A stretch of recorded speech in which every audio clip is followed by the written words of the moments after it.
Talk really fast? Yeah, sorry. Okay. I'll decode later. So were you present when the U.S. troops started bombing Panama? Yes, I was. So I was at my grandma's house. We'd all gone there. My uncle had received information that something was happening. We all knew kind of at the time that something was coming. People were gathering food. Like there was something that was going to happen imminently, right? There was a crisis in the country. The government was shutting down payments to employees, etc. So my family had all gathered at my grandma's house, and like all the cousins, and I remember the night the bombing started. Like I remember my mom ran into my room, and I was 6 years old at the time, 7. And she got me out of bed, and you could see, like, I remember green glare.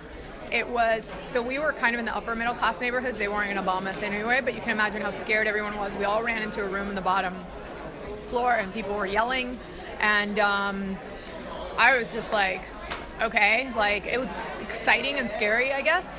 And then I don't remember what happened next. What I remember is the next day, my uncle and a bunch of men in the neighborhood had gathered weapons, and they were armed, and they were waiting for looters.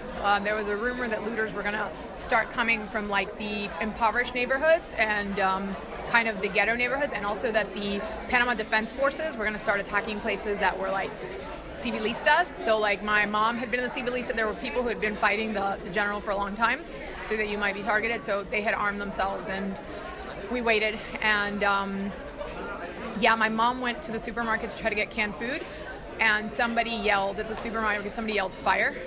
So they all started running, and my mom's cans fell on her, and she got hurt. My uncle got really angry that something had happened, so he took a bunch of our men in a van, and they went back to the same supermarket, because the supermarket owners had actually opened it. They were just like, take the stuff.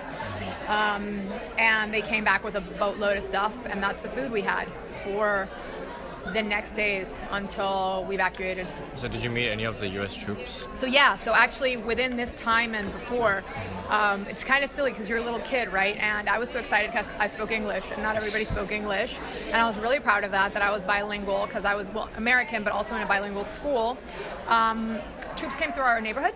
They were crawling on their stomachs, like going through there. About 2 streets behind was the vice president at the time of the country, who was kind of in cahoots with Noriega, and there were going to be raids and everything. So, and I wanted to go offer them food. I was very excited.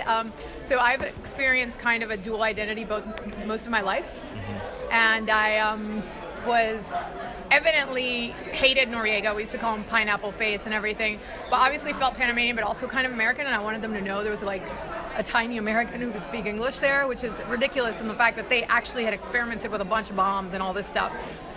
So I went out and I tried to talk, and they were still on their stomachs, and it was like my mom was like trying to call.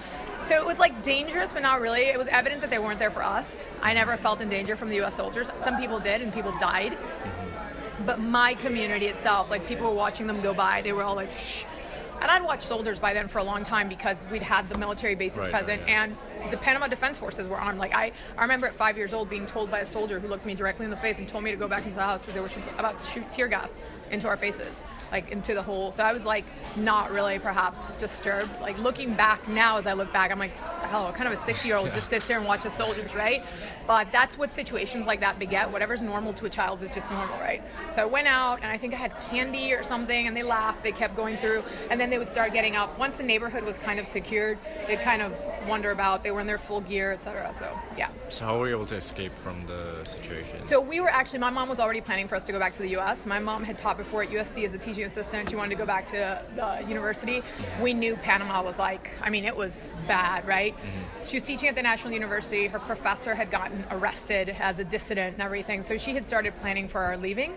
And on January 7th, so we were there for a while. We didn't really celebrate Christmas, or we kind of did. We got on some transport planes, like airlifts that were leaving Panama that carried U.S. citizens or people who had permanent visas. So my mom had a permanent visa, and she already had a job aligned. So she was very prescient. We really didn't know it was going to be an invasion, but it was time to go, right? So she had aligned a job at the University of Texas already and was ready to go. She's going to do her doctorate, and we took off, and we landed in Miami. Miami at the time was being remodeled, so we missed our connecting flight, and we ended up staying at the Hilton. which I remember as a very positive experience. Like I was jumping up and down on the bed. There were tiny shampoos. and my mom was hysterically crying, right? Just sitting there, just crying and crying, because like her whole life, right? And yeah, and my dad, they were divorced, and my dad was staying behind. Probably my mom experienced it very differently than me. I mean, I was scared, but not like her. So yeah, that's how we got out. So did you ever go back to Panama? Yeah, I go back to Panama regularly. So I was there in December, and most of my family lives there. And yeah, I was gonna go in June, but I think I'm gonna go in December again. How do you think like Panama has like come as far as like, because like there was like a lot of destruction and the economy like suffered a lot. Yeah. So how do you think it has like recovered ever since? So I mean, Panama's been boomtown for like 10, 20 years now, right? Like they cleared out once democracy picked up again. It's been a safe spot, and there was little crime after the invasion stopped. Can you stop that a second? I'll come right back to you.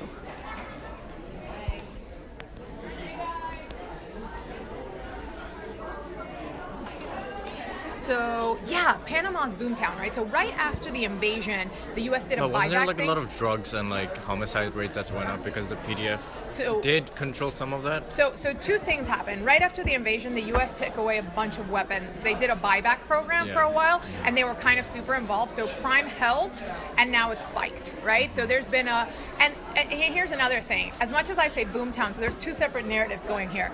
Panama's boomtown, but it's been heaven for laundering money since forever, right? Since before Noriega, and it continues to be that. Today, there are many people that feel that crime, especially things like executions, drugs, etc., are...